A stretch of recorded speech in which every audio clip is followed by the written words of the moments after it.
Maulan na panahon. Kaya ito ang aming ulam. Yan.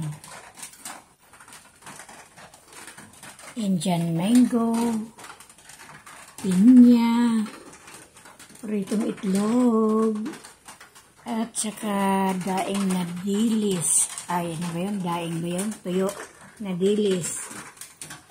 Siyempre, hindi mawawala ang ating kanin. At may natira pa kaming tilapia. Nakababad na yan sa sausawan na toyo at saka